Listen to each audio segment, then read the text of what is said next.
Welcome to week 2, and now the real hard work starts. Assignments, discussion boards, preparation for your papers. And here's how these videos are going to work. I'll take a minute or two and discuss the work of the past week.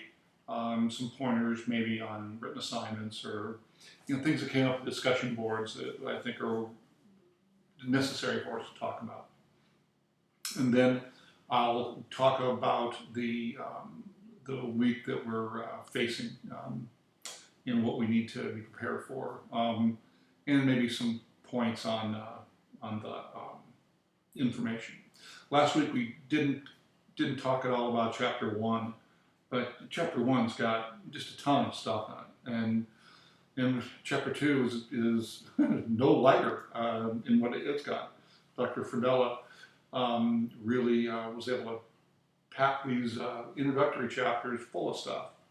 So from Chapter 1, and what I want you to understand is the difference between state courts and federal courts, and the fact that we have this dual court system, meaning we have a court of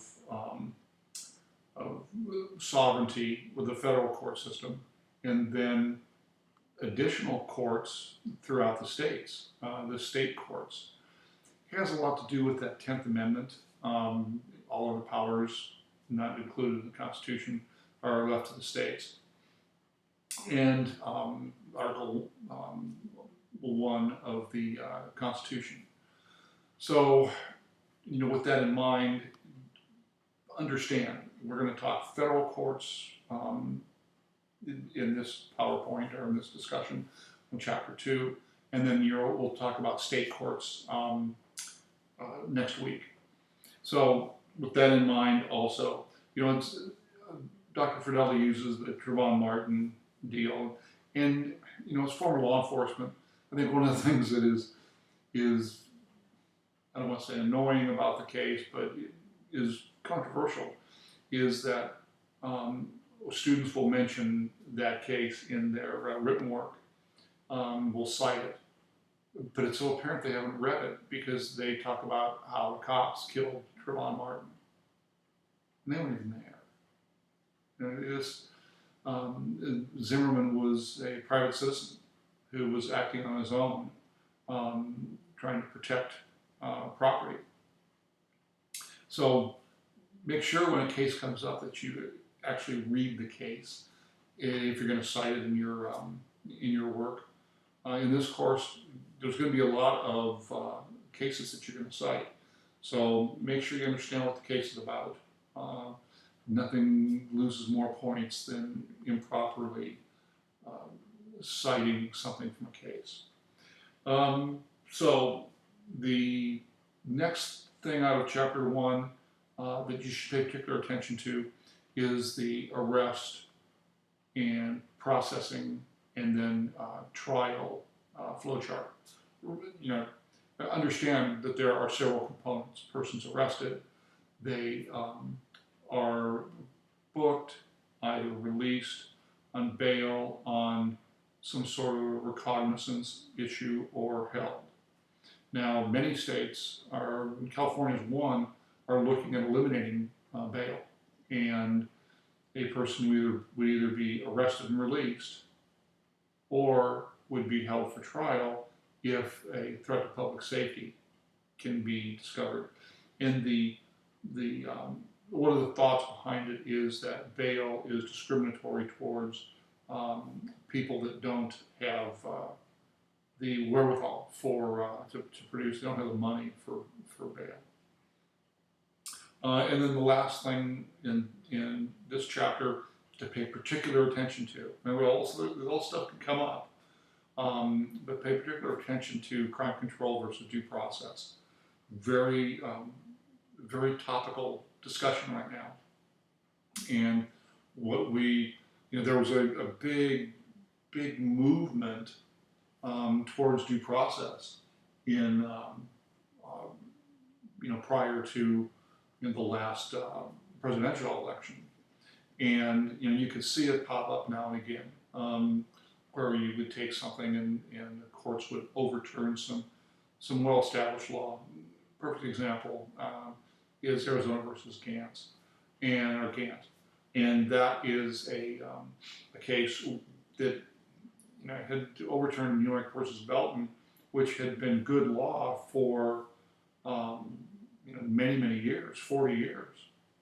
So interesting thing was happening, and now that is still bubbling at certain levels. California, the Ninth Circuit Court, is well known for their activism in these kind of things. So it's a very interesting process that is going on that we'll see. Okay, I blew through chapter 1. I want to try to blow through chapter 2 so that I don't horribly bore you. In chapter 2, some of the things that I really want you to pay particular attention to is the idea of subject matter. First, chapter 2, we're talking about the federal courts. All courts are guided by jurisdiction. That means, did they have the authority to listen to a case, to hear a case? So, in the federal side, a person goes in and robs a bank and gets caught. That case can be tried at the federal level because of 18 U.S.C. 2113, which is the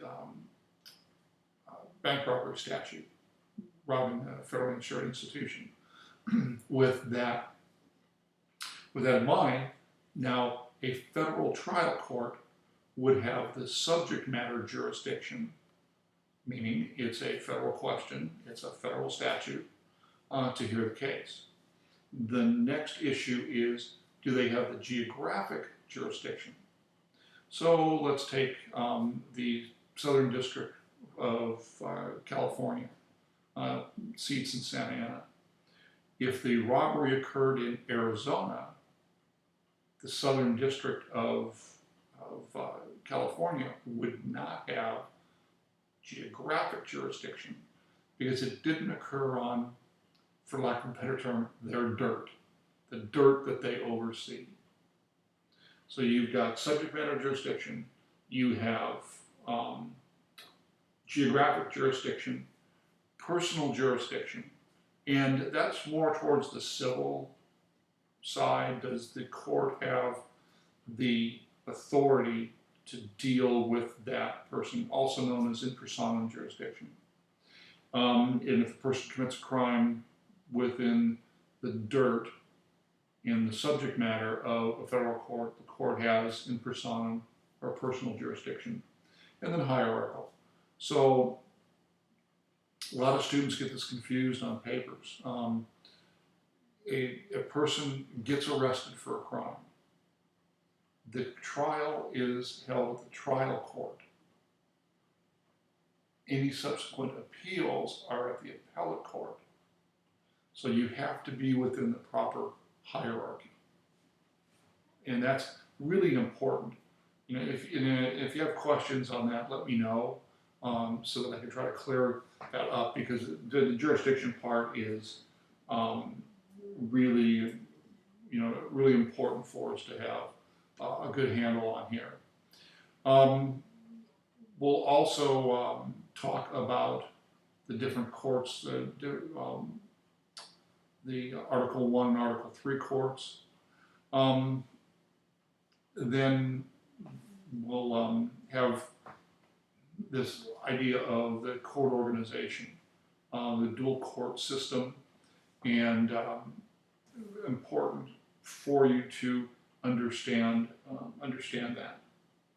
Now, it's interesting that another topical idea here is the idea of court packing in the Supreme Court. 9 justices, Supreme Court, 4 have to agree to hear something. Well, a particular ideological system when it comes to courts and due process or crime control is their one system now is or ideology doesn't believe that they're going to get court decisions to go the way they want them to. So what the suggestion is to move from 9 justices to 15, with the idea that the more judges that will follow their ideology, be nominated by the president of their ideology, one side or the other, in a very polarized environment right now, will, if you have, 9 of 15 judges that believe one direction, then pretty good chance you're going to get a lot of court decisions that you want. Not the first time. And back here, other side. You see John Adams back there. John Adams and Thomas Jefferson. When Jefferson beat Adams in the presidential election, Adams tried to pack the court. And from that, you get that decision, Marbury versus Madison. Marbury versus Madison was the first court decision that interpreted the Constitution to say that the court had the power of review. And by the court at the time, it was only the U.S. Supreme Court. It wasn't until 1891 that you saw the development and then eventual expansion of the federal appellate courts. So you go through this, lots of really important stuff for your study.